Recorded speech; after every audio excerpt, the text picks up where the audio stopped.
Hello and welcome. स्वागत है आपका सामाजिक ज्ञान पे। आज हम class 5 SST 16 chapter the revolt of 1857 करेंगे।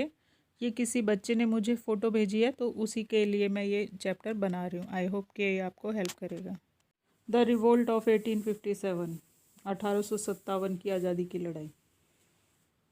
Hundreds of years ago, India was a very rich country. It was famous for its spice, gold, silk, pearls, etc. Many foreign countries' representatives brought trading right with India. कई सौ साल पहले भारत एक rice अमीर देश था। ये अपने व्यापार के लिए जाना जाता था। व्यापार खास तौर पर मसालों का व्यापार, सोना, मोती, सिल्क आदि के लिए। बहुत सारी कंपनियां भारत से व्यापार करती थी और वे यहाँ के व्यापार पर अधिकार करना चाहती थी। The East India company. The Portuguese explorer Vasco da Gama was the first known European to reach India in 1498. He landed in Calicut, modern day Kozhikode, in search of spice and the famous cotton cloth. Tales of India's rich wealth reached different part of the world through travelers, some of Dutch, the French, and the English stepped in the decided to trade with India as they were not as rich as India. East India company ने भारत में कदम रखा। कब? Vasco D gamma ने सबसे पहले भारत को खोजा और वो एक यूरोपियन था और उसी के थ्रू ढूंढा गया रास्ता जो था उसी पर चलकर पहले डच यहाँ आए, पुर्तगाली आए, डच आए, फ्रांसीसी आए और फिर इंग्लिश आए। इंग्लैंड से जो लोग आए थे वो लोग ज़्यादा लंबे समय तक यहाँ रहे और वो भारत से व्यापार इसलिए करना चाहते थे क्योंकि वो उतने रईस नहीं थे जितना कि भारत था। भारत की समृद्धि की कहानियों ने इन सभी देशों को भारत में व्यापार के लिए अपनी ओर आकर्षित किया। वे भारत की तरह अमीर नहीं थे लेकिन वे भारत को प्रेफर करते थे क्योंकि यहाँ पे कच्चा माल भरपूर था और बने हुए माल को खपाने के लिए एक बहुत बड़ा मार्केट उपलब्ध था। They found India as good supplier, और इन सब के लिए क्या हो गया कि प्रोड्यूसर भी इंडियन मिल गए रॉ मटेरियल के लिए, कच्चे माल के लिए, और सप्लाई के लिए मार्केट भी मिल गया, एक बहुत बड़ा बाज़ार है। The British established themselves in India by forming the East India Company in 1600। 1600 में ईस्ट इंडिया कंपनी नाम से कंपनी बनाई और मैंने ये पहले पुराने अपने वीडियो में भी दे रखा है कि ईस्ट इंडिया कंपनी एक अकेली नहीं थी, इंग्लैंड की थी, फ्रांस की थी और पोलैंड की थी। इस तरह ये 3-4 ईस्ट इंडिया कंपनीज बनी और ये सारे यूरोपियंस ही थे। They took permission from Mughal emperor Jahangir and set up trade centre in Bombay, Madras, Surat and Calcutta. The company brought goods from India at cheaper rates and sold them abroad at very high prices. They gained great profit and were always greedy for more. Bharat से सस्ते दामों में सामान खरीदने के लिए उन्हें यहाँ पे अपने अपने व्यापारिक केंद्र बनाने की ज़रूरत थी, ट्रेड सेंटर बनाने की। तो उन्होंने इसकी परमिशन जहांगीर से ले ली। जहांगीर जो उस समय दिल्ली की गद्दी पर बैठा हुआ था, यानी भारत का राजा था, और उसने मुंबई, मद्रास, सूरत, कलकत्ता, सूरत अहमदाबाद आपका गुजरात में पड़ता है, ये सारे के सारे जो हैं ये पोर्ट्स हैं। और पोर्ट्स किस लिए ज़रूरी होते हैं? व्यापार करने के लिए। जिनका उस पर कब्ज़ा रहेगा उसका व्यापार पे भी कब्ज़ा रहेगा। उन्होंने भारत का सामान यहाँ से ले जाके सस्ते दामों पे ख़रीद कर महंगे दामों पे बेचा और प्रॉफिट कमाया, और उसी प्रॉफिट को और कमाने के लिए वो हमेशा ही लालच में फंसे रहे। Soon the traders from different origins started fighting with each other to establish new and large colonies in India. अब डचीज़ वगैरह ये सारे के सारे आ गए और एक दूसरे से लड़ने लगे ताकि भारत जैसे बड़े बाज़ार पे कब्ज़ा कर सके। एनसेल्विंग इंडिया, भारत को ग़ुलाम बनाना। The English East India company had a foothold in India, पैर जमाने लगे, फुट होल्ड का मतलब पैर जमाने लगे भारत के अंदर। They now targeted to gain control over various port of India. At that time there was lack of unity among Indians rulers, the constantly fought with each other. भारतीय जो राजा रजवाड़े थे उनके बीच में कोई यूनिटी नहीं थी, तो वो एक दूसरे से क्या करते थे, लड़ते रहते थे।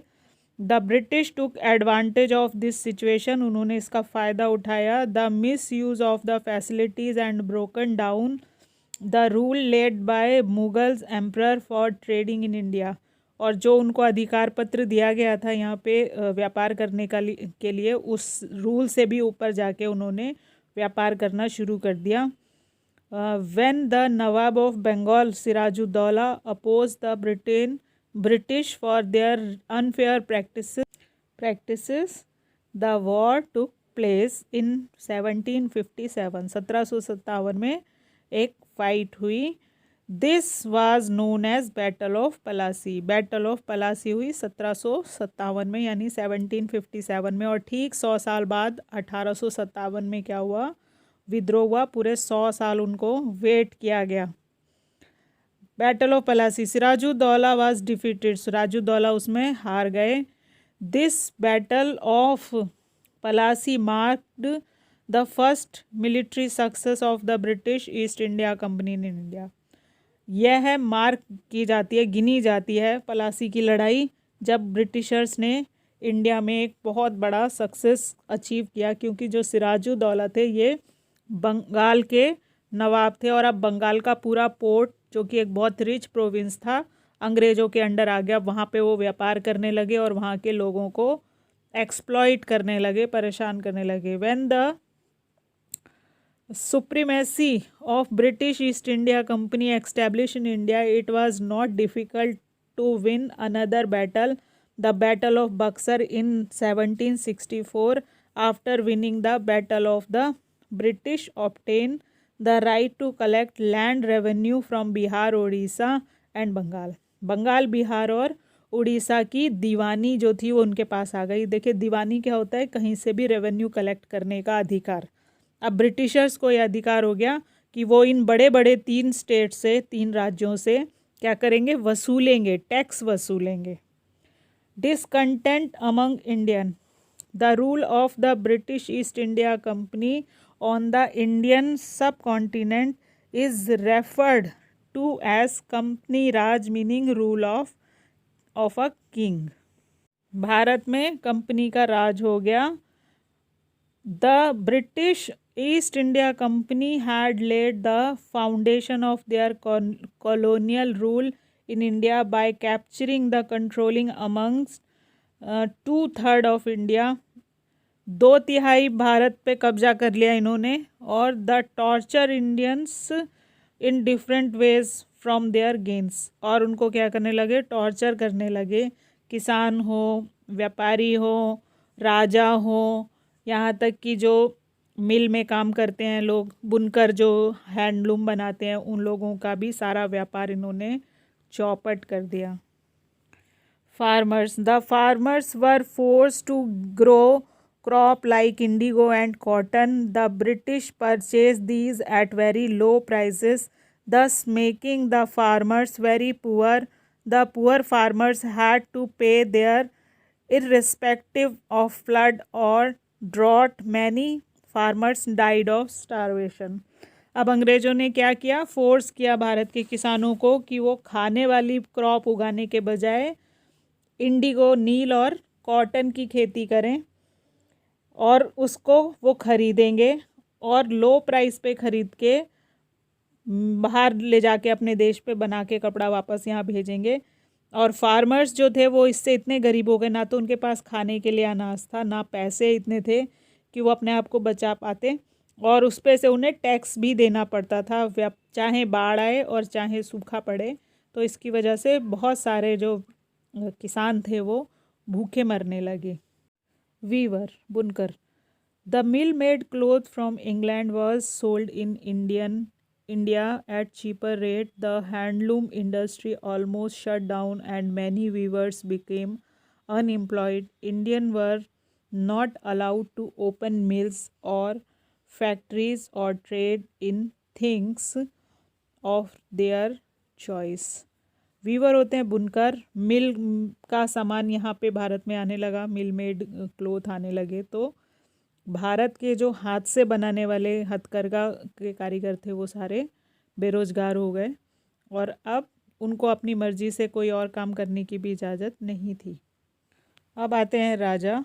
The British introduce a policy called subsidiary alliance according to which the Indian rulers had to give up their native armies and maintain British troops. In return, the British would protect them from their rivals. According to another policy, doctrine of lapses, if the ruler of a state died without natural male heir, the state would be annexed by the British. This led to the annexation of more territories like Jhansi and Nagpur. अब राजाओं के लिए क्या उन्होंने कर दिया? Subsidiary alliance. Subsidiary alliance होती है सहायक संधि का सिद्धांत. इसके अंदर जो ब्रिटिश होते हैं वो ये कहते हैं कि भाई हम आपको प्रोटेक्शन देंगे, क्योंकि आपको पता है कि शुरू में सारे राजा जो थे वो छोटे छोटे सी रियासतों में बटे हुए थे और आपस में ये लोग लड़ते रहते थे. अंग्रेज़ों ने इसी चीज़ का फ़ायदा उठाया और कहा कि हम तुम्हारे दूसरा जो राजा है ना उससे तुम्हें प्रोटेक्ट करेंगे, हम आपको आर्मी देंगे और आपको हमारी आर्मी जो भी आपके पास रहेगी उसको पे करना पड़ेगा. ये सारी फैसिलिटीज़ जो हम आपको दे रहे हैं ये फ्री में नहीं दे रहे, आपको अलायंस के थ्रू दे रहे हैं कि हम आपको प्रोटेक्ट करेंगे आपके दुश्मनों से, आपके पास हमारी आर्मी रहेगी और हमारा एक पर्सन आपके कोर्ट में यानी दरबार में रहेगा जिसकी पेमेंट आप करेंगे. तो इस तरह से और फिर उन्होंने लाए एक डॉक्ट्रिन ऑफ लैप्सेस. जिन जिन देशों के राज्यों के साथ उन्होंने सब्सिडरी अलायंस करी थी यानी सहायक संधि करी थी प्रोटेक्शन के लिए, उन राज्यों में अगर राजा की अपनी कोई मेल संतान नहीं है, मतलब लड़का नहीं है वारिस बैठाने के लिए गद्दी पे, तो अगर वो किसी अपने भाई का या बहन का किसी का बेटा लेके उसको अपना वारिस बताता है कि मेरे बाद ये राजा होगा, तो उस स्थिति में वो राजा नहीं माना जाएगा और वो जो राज्य होगा वो अंग्रेज़ों के कब्जे में आ जाएगा. तो इस तरह से धीरे धीरे करके उन्होंने राज्यों को भी हथियाना शुरू कर दिया. इस नीति के तहत उन्होंने झांसी और नागपुर के राजाओं को उनकी गद्दियों से उतार दिया और ये कहा कि भाई जो राजा आपने बनाए वो राजा नहीं चलेंगे, हम बताएंगे किसको राजा बनाना है. ये वैसे ये राज्य जो है अब ये अंग्रेजी शासन के अंदर आ गया. Soldiers. By early 1857, Awadh was annexed by the British and they were ruling nearly the whole of India. At this time, the Indian spy soldiers were angry with the introduction of the Enfield rifle, whose bullet had to be beaten before used. The bullet of this rifle were believed to the smeared with fat of pig and cow. This hurt the religious sentiment of both the Hindus and Muslim. ये जो आप देख रहे हैं image ये Enfield rifle है और इसके अंदर जो बुलेट जाती थी वो टॉफ़ी के जैसे होती थी, जैसे आप यहाँ देख रहे हैं ये, और ये ऊपर से मुंह से खोलना पड़ता था और फिर इसके अंदर इसको डाल के पाउडर, पहले गन पाउडर अंदर जाता था, फिर ये पीछे बुलेट और उसके बाद में इसको रॉड से अंदर फिक्स किया जाता था और उसके बाद इसको शॉट किया जाता था यानी गन को फायर किया जाता था. तो ये खोलने के लिए मुंह से ही खोला जाता था और इसकी सीलिंग कैसे कर रहे थे? काऊ के और पिग के जो चर्बी होती है सूअर और गाय की, उसकी चर्बी से इसको बंद किया जाता था. तो दोनों धर्मों के लोगों को इससे दिक्कत होने लगी. The first war of independence. There was a great dissatisfaction and anger among the Indians against the British rule. The farmers, weavers, traders, king and sepoy sepoy होते हैं जो इंडियन सोल्जर्स होते हैं ना, भारतीय सैनिक, उनको स्पॉय कहा जा रहा था। जैसे हम सिपाही कहते हैं तो उसी का बिगड़ा हुआ रूप है ये sepoy. Indian soldier in British Army were very unhappy. A major revolt broke out in 1857, which is known as the First War of Independence. सबसे पहले सारे लोग ही डिससेटिस्फाई थे, ना तो फार्मर्स खुश थे, ना वीवर्स खुश थे जो बुनकर होते हैं, ना ट्रेडर्स व्यापारी भी खुश नहीं थे, राजा भी खुश नहीं था और सिपाही भी खुश नहीं थे। सिपाही मतलब सिपाही भी खुश नहीं थे, क्योंकि हर एक का अपना अपना मतलब हर लेवल पे एक्सप्लॉयटेशन हो रहा था। और इसका ये जो विस्फोट हुआ कब हुआ? 1857 में हुआ, इसीलिए से फर्स्ट वॉर ऑफ इंडिपेंडेंस कहा जाता है। इंडियन इंडिपेंडेंस का फर्स्ट वॉर है ये।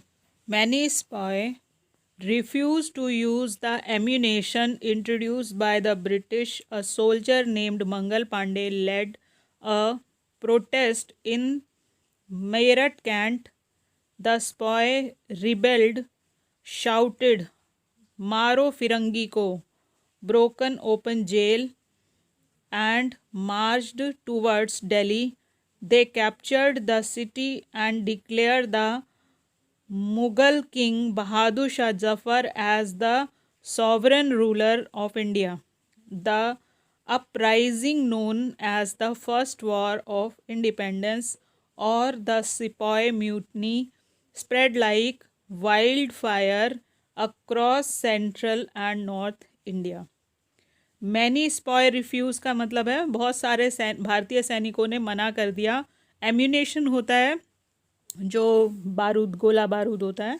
यहाँ बेसिकली उन्होंने बुलेट की वजह से मना कर दिया कि हम इसको इस्तेमाल ही नहीं करेंगे, जो ब्रिटिश ने इंट्रोड्यूस की थी।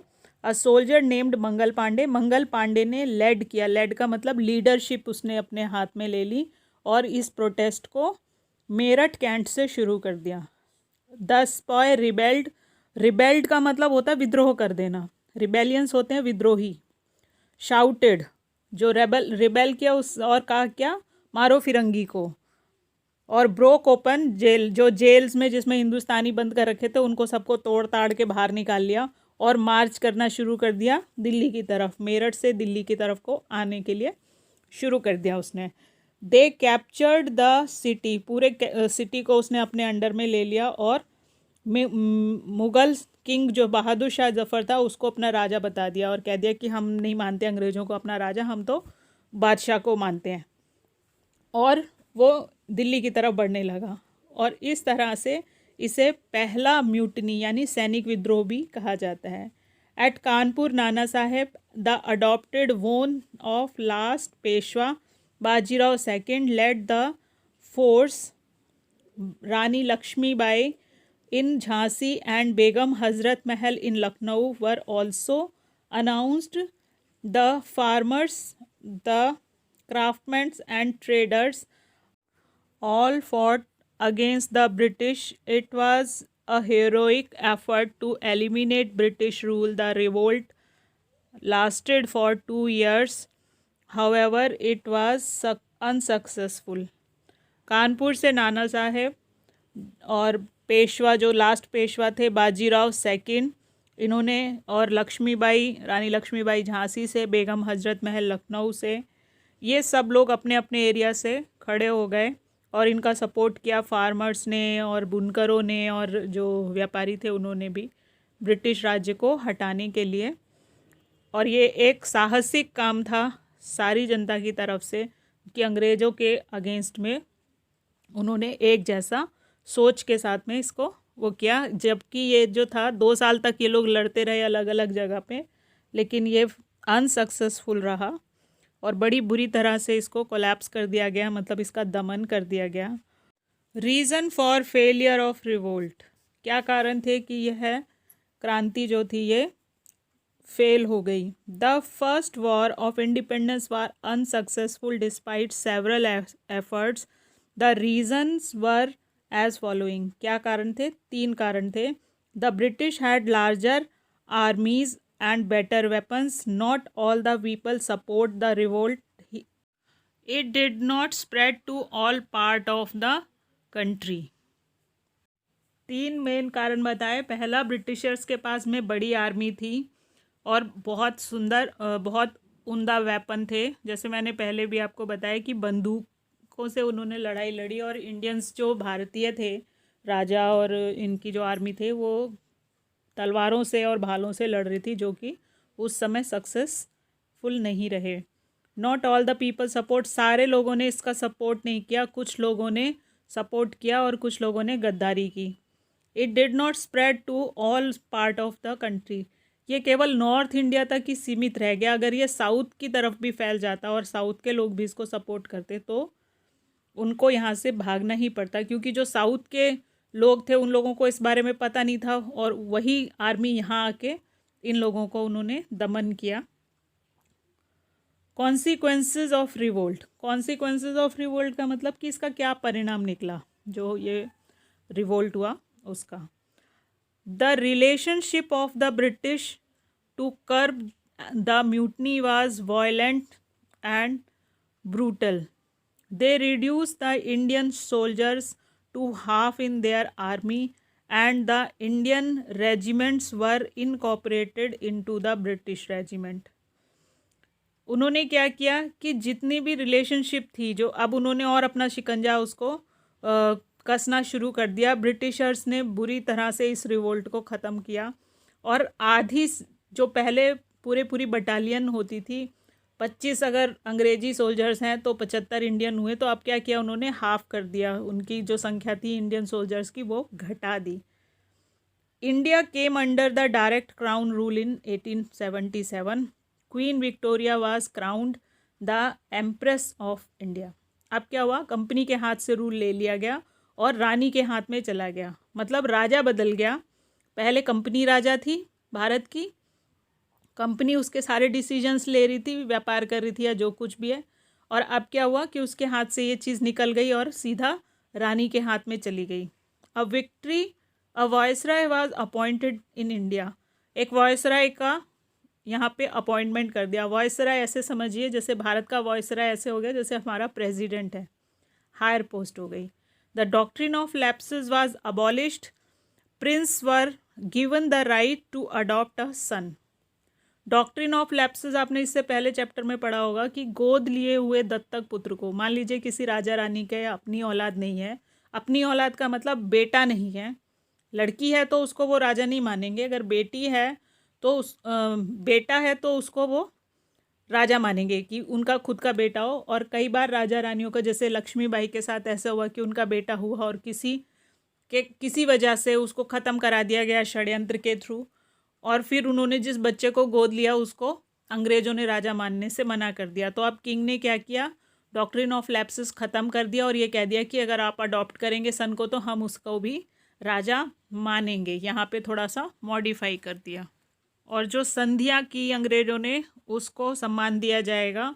और जो फ्रीडम है, रिलीजियस फ्रीडम है कि कोई भी आदमी कुछ भी अपना धर्म मान सकता है, वो भी उन्होंने रिस्टोर्ड कर दिया बिना किसी भेदभाव के। The British government in India provided safety by implementing Indian penal code IPC, criminal procedure code CRPC for better police control, equality before law for citizen. The British government also took care to provide education for all. अब दो main और उन्होंने changes किए। पहला किया कि एक Indian penal code लगा दिया। इंडियन पीनल कोड आज भी चल रहा है, आज भी वही सिस्टम फॉलो हो रहा है। इतनी सारे अमेंडमेंट करने के बाद में भी जो अंग्रेज़ों ने बेसिक स्ट्रक्चर खड़ा किया था, आज भी मुकदमे उन्हीं बेसों पे सुने जाते हैं और सज़ा भी उस पे दी जाती है। उसके बाद में CRPC यानी क्रिमिनल प्रोसीजर कोड बनाया ताकि पुलिस को कंट्रोल किया जा सके, और अगर कोई गलत काम करता है तो वो लॉ के उसमें जा सकता है, ताकि हर नागरिक को, हर भारतीय नागरिक को जस्टिस मिल सके। The British government also took care. अब ब्रिटिश गवर्नमेंट ने भारतीयों को एजुकेट करने का फैसला किया ताकि क्या हो कि उनको काम करने वाले जो एजुकेटर्स, जब लोगों को इंग्लिश पढ़ा दी जाएगी तो उन्होंने क्या किया कि उन जो लिपिक होते हैं ना, जो क्लर्क होते हैं, जो ये लेखा जोखा रखते हैं कि कहाँ से कितना टैक्स आ गया, कहाँ किन किन लोगों ने कितना कितना टैक्स जमा कराया, कितनी प्रॉपर्टी है, पटवारी वाला काम, वो सारा काम अब अंग्रेजी में होने लगा, जिसका भारतीयों को फ़ायदा और नुकसान दोनों हुआ और अंग्रेज़ों को भी इसका फ़ायदा और नुकसान दोनों ही हुआ। उनके पास मुंशी और क्लर्कों की संख्या तो बढ़ गई, लेकिन उसी से ही मिडिल क्लास को जब इस एजुकेशन का पता लगा तो उनको उनका इतिहास भी पता लग गया कि अंग्रेज़ कौन है। तो ये था पूरा चैप्टर। हालांकि ये पिक्चर इमेज जो बच्चे ने मुझे भेजी है वो ज़्यादा क्लियर नहीं है, बट आई होप कि ये पर्पस सॉल्व करेगी आपका।